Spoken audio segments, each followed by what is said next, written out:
എല്ലാവർക്കും ഹൃദയം നിറഞ്ഞ ഓണാശംസകൾ. ഈ ഓണസദ്യയിൽ ഉറപ്പായിട്ടും ഇൻക്ലൂഡ് ചെയ്യേണ്ട ഒരു റെസിപ്പി ആയിട്ടാണ് ഇന്ന് വന്നിരിക്കുന്നത്. ഒരു രക്ഷയില്ലാത്ത ടേസ്റ്റാണ് നമ്മുടെ വെണ്ടയ്ക്ക കിച്ചടി.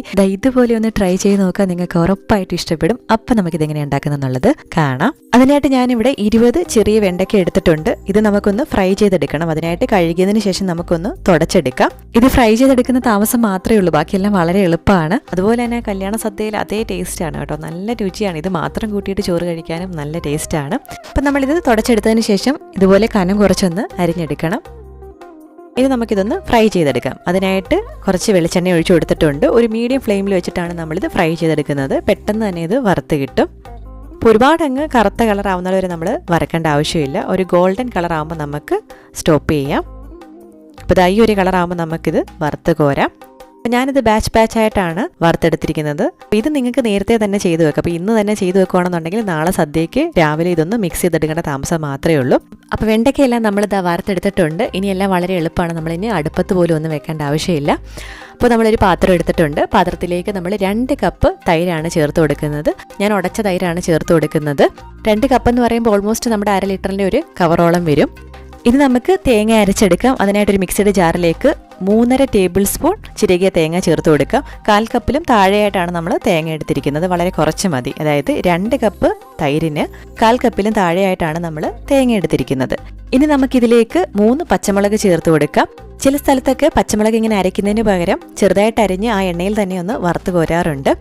അപ്പോൾ ഇത് നമുക്ക് കുറച്ച് കറിവേപ്പിലയും ചേർത്ത് തൈരും ചേർത്തിട്ടാണ് അരച്ചെടുക്കുന്നത്. നമ്മൾ വെള്ളം ചേർത്തിട്ടല്ല. ഒരു 2 ടേബിൾ സ്പൂൺ തൈര് ചേർത്ത് ഇതൊന്ന് അരച്ചെടുക്കാം. അപ്പോൾ നമ്മൾ പേസ്റ്റ് പോലെ, നല്ല ഐസ്ക്രീം പോലെയാണിത് അരച്ചെടുക്കേണ്ടത്. അതുപോലെ തന്നെ നമ്മൾ അരയ്ക്കുന്ന പച്ചമുളക് തൊണ്ടമുളകോ നല്ല മണമൊക്കെയുള്ള മുളകാണെന്നുണ്ടെങ്കിൽ കുറച്ചും കൂടി ടേസ്റ്റ് ആയിരിക്കും.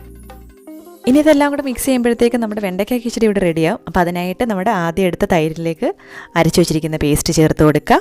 ഇതോടൊപ്പം തന്നെ നമ്മൾ വറുത്ത് വെച്ചിരിക്കുന്ന വെണ്ടയ്ക്ക ചേർത്ത് കൊടുക്കാം.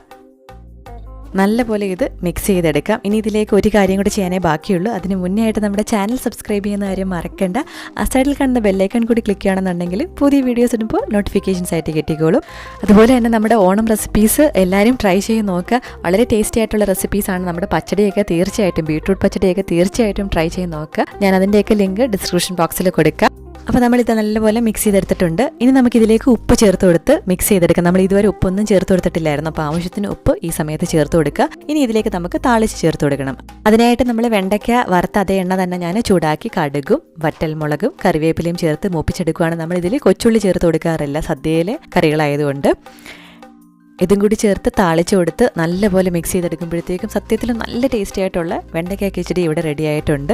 എല്ലാവരും ഒന്ന് ട്രൈ ചെയ്ത് നോക്കുക. ഇതുവരെ ട്രൈ ചെയ്തിട്ടില്ലാത്തവരും ഈ രീതിയിൽ ട്രൈ ചെയ്തിട്ടില്ലാത്തവരും തീർച്ചയായിട്ടും ട്രൈ ചെയ്ത് നോക്കുക. അഭിപ്രായങ്ങൾ ഉറപ്പായിട്ടും കമൻറ്റ് ചെയ്ത് അറിയിക്കുക. നിങ്ങൾക്ക് ഉറപ്പായിട്ടും ഇഷ്ടപ്പെടും. അപ്പോൾ എല്ലാവരും ഹാപ്പി ആയിട്ട് ഓണം ആഘോഷിക്കുക.